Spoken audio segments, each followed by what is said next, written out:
the Angel Reese special at McDonald's now. Let's break it down. My favorite barbecue sauce, American cheese, crispy bacon, pickles, onions, and a sesame seed bun, of course. And don't forget the fries and a drink. Sound good? Ba-da-ba-ba-ba. At participating restaurants for a limited time. When you check out at the pharmacy, you see the journey from idea to medicine, thanks to our intellectual property system, or IP for short. IP safeguards inventions, like a new way to prevent seizures or lower cholesterol. And IP supports competition from other brands, then lower cost generics, which are 90% of prescriptions filled in the US. Innovation, competition, lower costs, thanks to IP. Learn more at phrma.org/IPWorksWonders. On Tuesday, 21 federal workers from the U.S. Digital Service resigned in protest. The USDS, which was created in the Obama administration, got rolled into the so-called Department of Government Efficiency, DOGE, earlier this year. There's been a bunch of legacy employees at that unit that are unhappy with what's going on. Ryan Mack is a tech reporter for the New York Times. They don't agree with the orders they're being given from folks like Elon Musk and his associates, and they resigned very publicly. They signed a letter. That number 21 represents about a third of the remaining employees in the unit. About 40 had been previously laid off or fired in rounds of cuts. And these folks kind of just said, we've had enough. We're not going to stand for this, and we're going to resign. The 21 workers wrote a letter to the White House Chief of Staff, Susie Wiles, and they also made a website, wethebuilders.org. On it, they referenced DOGE, writing, if they really wanted to know how to use technology to build a more efficient country, they would ask us. But they haven't. They are destroyers. We are builders. It's actually funny you mentioned that it was addressed to Susie Wiles, and a large part of that was because they were in the dark as to who this DOGE administrator was. Obviously, we all know that Elon Musk has talked about publicly. Donald Trump sings his praises as the head of this effort. But on paper, he is not the DOGE administrator. So they addressed it to Susie Wiles, but it just shows the lack of transparency here. These folks didn't know who they were reporting to. They didn't know what their responsibilities were in some cases. And there was very little kind of explanation as to what they'd be doing. And so they quit. Loudly. They were just a small group of workers, but they're not the only ones. Today on the show, through protests, resignations, and lawsuits, federal workers are throwing sand in the gears of Elon Musk's metaphorical chainsaw. Will it matter? I'm Lizzie O'Leary, and you're listening to What Next TBD, a show about technology, power, and how the future will be determined. Stick around.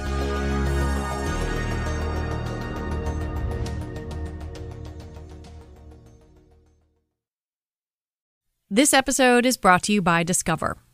It's smart to always have a few financial goals, and here's a really smart one you can set.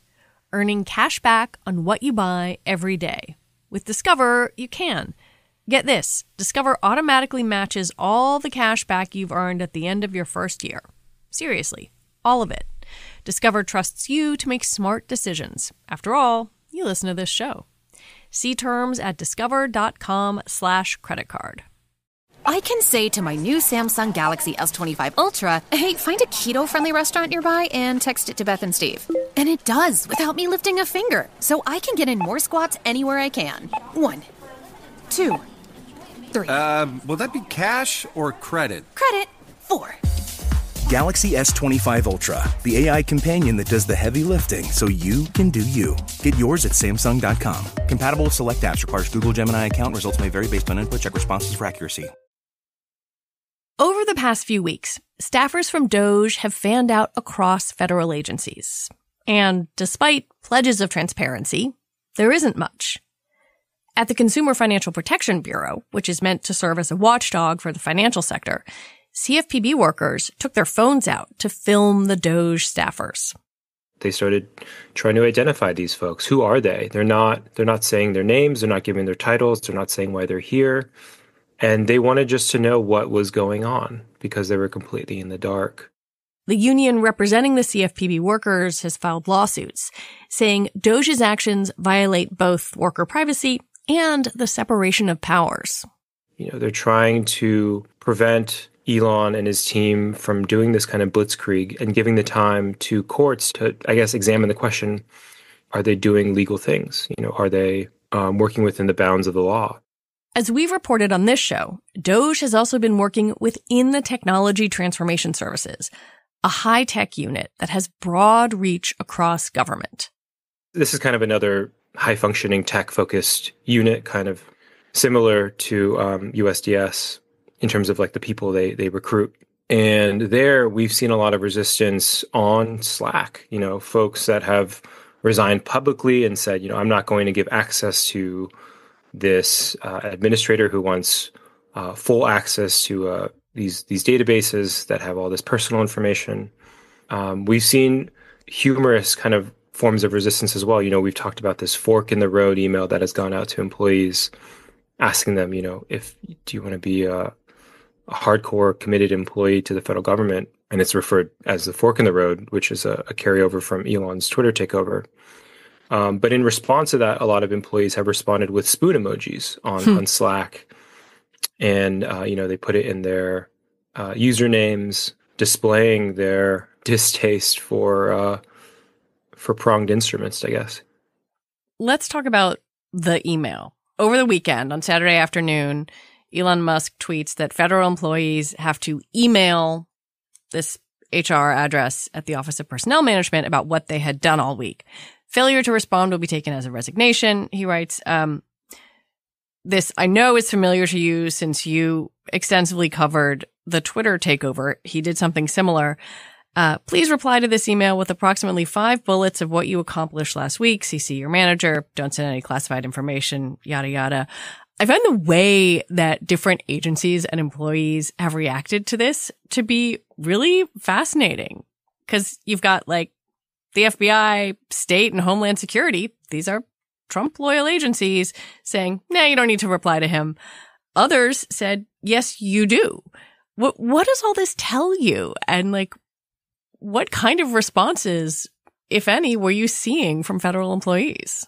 Just that it's so disorganized. I mean, it says a lot that Kash Patel, Trump's FBI director, told FBI employees, you don't need to do this. Elon is really someone who shoots first and asks later. There's no like consideration really, or foresight. And that's what we saw play out this weekend with this tweet that he was just going to ask federal employees to send this email in and tell him their 5 accomplishments for the week, which is exactly what he did at Twitter with employees there. I feel like a broken record saying this over and over again, but so much of this can be taken from the Twitter takeover playbook. Ryan and fellow Times reporter Kate Conger wrote a great book, Character Limit, about Musk's Twitter takeover. I honestly can't tell you where we stand on that email either. I guess it depends on what agency you sit. I think there is some language from OPM, the agency that sent out that email and who is responsible for collecting those responses, that it's not mandatory. But Trump, for the last few days, has been saying, maybe it is mandatory and you're going to maybe be punished if you don't respond. And there's a lot of just weird messaging around it. And the lack of clarity is confusing for me. I can't imagine what it's like for a federal employee. On Wednesday, at President Trump's first cabinet meeting, Elon Musk, who is not in the cabinet, held court. Musk claimed that DOGE would double down on the initial email that was sent over the weekend. We got a partial response. We're going to send another email. But our goal is not to be capricious or unfair. We want to give people every opportunity to send an email. And the email could simply be, what I'm working on is too sensitive or classified to describe. Employees are making a lot of really big decisions right now. The ones who have decided to stay, what do they tell you about why they're sticking around? Are they on board with the mission? Do they just have, rent and families? What's their thought process? I think it's really tricky to assess or generalize, why people stay. I don't know if it's necessarily an endorsement of everything that's going on. We saw this at Twitter as well, that the folks that stayed had reasons for doing so other than believing in Elon Musk's mission. They needed the healthcare. They needed to cover their mortgage. Some were on visas and needed their employment status to remain in the country. I don't think you can begrudge anyone for staying necessarily, or, not being part of the resistance if you feel that way. Everyone's got their own reason. And I think that's the difficult thing. It's not just like a clear black and white, like you're for Elon and Trump or you're against them kind of thing. This is people's livelihoods. And then on the other hand, you get a lot of people that do endorse that message, who believe in this efficiency effort or believe that Elon Musk and Donald Trump have good points. Right now, there are more than 20 lawsuits challenging either him, DOGE, the structure, access to information. In one of the court hearings, in one of the lawsuits on Monday, the presiding judge just had this very clear question, which is, where is Mr. Musk in all of this? And fair question. What is his role? Because the administration has been tap dancing all over the place to say, no, he's not the administrator. So what's his job here?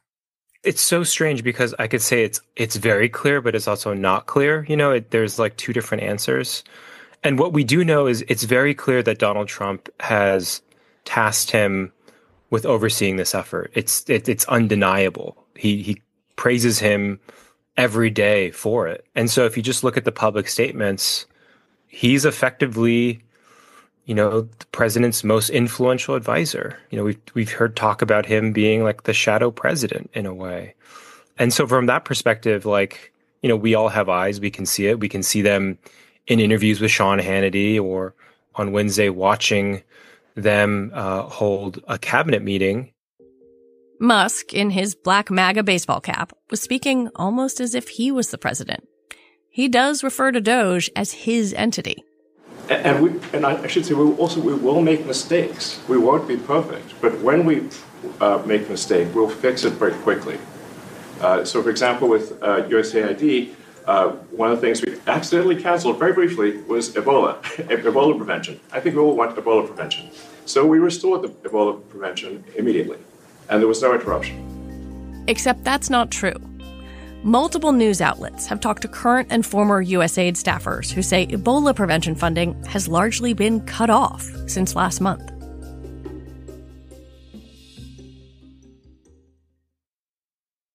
This leads to one of the main challenges for employees trying to gum up the DOGE works. Who is in charge? You and I have eyes. We can plainly see that Elon Musk is driving this operation. And again, he refers to DOGE as we. But the White House says he is a presidential advisor.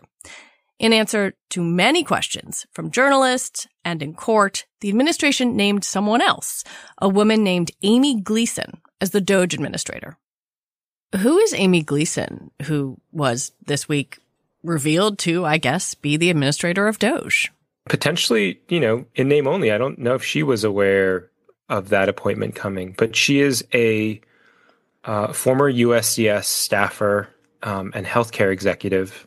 She worked at USDS in the first Trump administration and into a part of the Biden administration, if I believe correctly, and has since reemerged at USDS in this unit. She was, reporting hired on December 30th again. Odd time, right? Because that's really the tail end of the Biden administration. It's before the inauguration. But we had documents showing she was brought in for the last couple weeks of the Biden administration and has now elevated herself to be this administrator. She has ties to another Trump advisor, this guy, Brad Smith, another healthcare entrepreneur executive who has been around. And, I don't know if she was even prepared to be named in this way. Our reporting shows that she was scheduled to be on vacation in Mexico as this announcement came out. And a lot of our thinking is that this announcement was kind of forced in a way because there was so much pressure on asking the White House, who is leading this effort? Who is the administrator?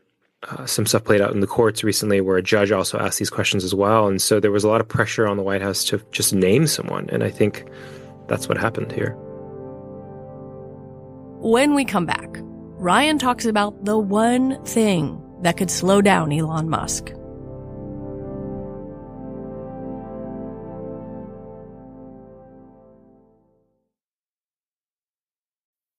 Your data is like gold to hackers. They're selling your passwords, bank details, and private messages. McAfee helps stop them. Secure VPN keeps your online activity private. AI-powered text scam detector spots phishing attempts instantly. And with award-winning antivirus, you get top-tier hacker protection. Plus, you'll get up to $2 million in identity theft coverage, all for just $39.99 for your first year. Visit McAfee.com. Cancel anytime. Terms apply.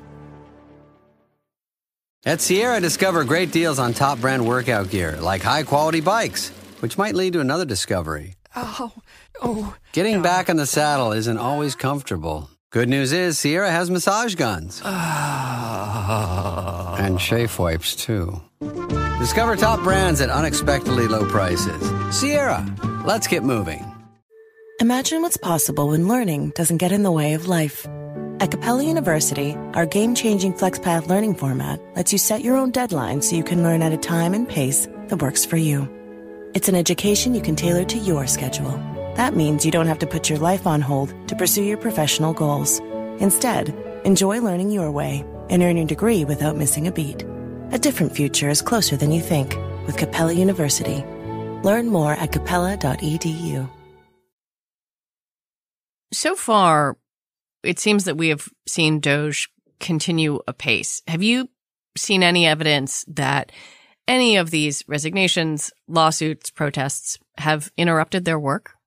Yes and no. I would say the lawsuits, like the CFPB union lawsuit, that has slowed down the effort to kill the agency effectively. There are now rulings that are going to happen in early March, or responses that are going to happen in early March. And each day is just an added day where they can't move and continue to cut or slash jobs or disable that agency. So there is a slowing of that effort in a way. And I think that is the best that those employees can do right now is to slow the effort and let the courts, work and let Congress ask questions about what's going on. The public resignations, I think, are not great in terms of an image for the Trump administration, right? They were very mad yesterday about the 21 USDS employees resigning to the point where Katie Miller, Stephen Miller's wife, and I think a DOGE spokesperson, had a tweet that said, these employees were going to get fired anyway. They were hanging trans flags in their places of work, even though they work from home. It was a very bizarre tweet, and it clearly showed that this stuff gets under their skin. Elon responded on X as well, I think saying like these guys were going to get fired anyways, but like that form of resistance, I think, empowers the other side, and gives them energy in a way that, we might see a domino effect with other folks who are thinking about resigning doing the same thing. I'm curious also watching sort of what has happened in a few town halls during the congressional recess. You had some GOP senators, members of Congress getting pushback from their constituents saying, well, wait a minute, I'm concerned about my benefits or, my hometown. And I'm trying to parse out how much that pushback matters in Elon's mind and how much it matters overall if the Trump administration, specifically the president, is still standing behind Elon. To be honest, I don't think it matters to him at all. He's not paying attention to those meetings. He might get a clip or two on X that come across his feed, but I feel like that kind of bottom-up pressure will play out in that those lawmakers might feel the pressure, and then they might fall out of line when it comes to voting or enacting the next, whatever initiative that he wants in government. They may ask questions. There was a little bit of that on Tuesday night with regards to the vote on the budget and, folks expressing, or some of those lawmakers expressing doubts, ultimately got over the line. But, we're just in the first couple weeks of the administration, right? And so what happens if this tension continues to play out for the coming weeks, months, year until the midterm? If people's jobs are on the line with that type of pressure, you might see a little more dissent. I want to pick up on something you said, that Elon doesn't see this stuff.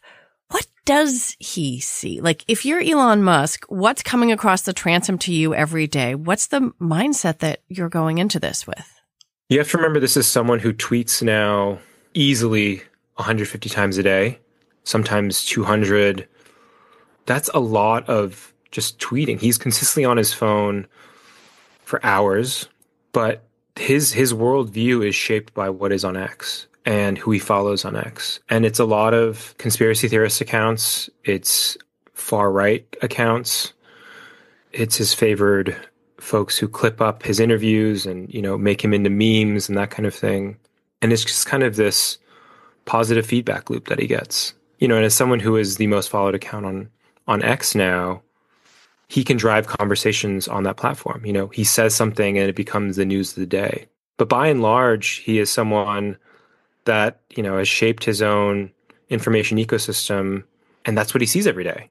I'm looking at polling that shows that what Elon is doing with DOGE is broadly unpopular, right? This is a Washington Post Ipsos poll. 49% disapprove, 14% not sure, 34% approve.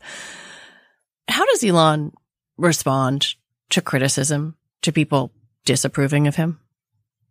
He'll say that is, I hate this term, fake news.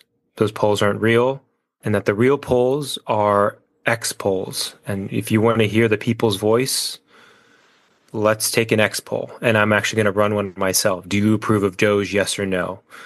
The folks on X are kind of self-selecting at this point. It's his home crowd, and he's going to abide by the results of that poll. And that poll will probably be very favorable to him. And that's his response. There's not going to be a true debate on the numbers. He'll engage in his own information bubble. He'll get what he needs from his followers, and that's all the affirmation that he'll need. You've covered him for a long time. Have you ever seen anything stop him? Embarrassment. It's odd to think about, but he in some ways is very human. And when he feels like he is disliked or embarrassed, he can lash out, or it clearly gets to him. I remember one scene from our book when he had taken over Twitter, and to blow off some steam, he goes to a Dave Chappelle show in San Francisco, and Dave Chappelle brings him out on stage. Make some noise for the richest man in the world. And everyone just boos him for minutes on end. And it's brutal. He just stands there and he tries to crack jokes. Dave Chappelle tries to calm them down with jokes. It sounds like some of them people you fired are in the audience. And they're just not having it. Just constant boos. He leaves and he comes back on stage, he gets booed again. And that was in some ways it affected him, right? It caused him to go into this tailspin. At one point he had a tweet right after the event that was it was 90% cheers, 10% boos, and everyone just made fun of him for it. And he deleted it, which is kind of a tell in a way. And our reporting at the time showed that really affected him. And at this point, he is so rich and so unaccountable. We can think about the typical ways that might hold someone accountable like that, like the courts of law. But he's going to challenge that. He's going to hire the best lawyers. He's going to test those theories, and he is probably going to come out on top. There's one thing that is looming in the future that I've been thinking about a lot, is the March 14th deadline for the government to shut down if there's not a spending bill. And the Democrats seem to be maybe slowly coalescing around some strategy that they will not vote to fund the government if congressional power / DOGE remain in the way that they are right now, with DOGE cutting federal agencies for things that were congressionally appropriated. What would Elon do if that's the sticking point? If it is the government shuts down or Elon Musk goes away, how does he react? He'd react by, again, this is my prediction, blaming the Democrats. He says, you're not gonna bully me. I am executing Trump's will. This is what the people voted for. We've seen that message multiple times over. It wasn't a secret that I was an advisor to President Trump.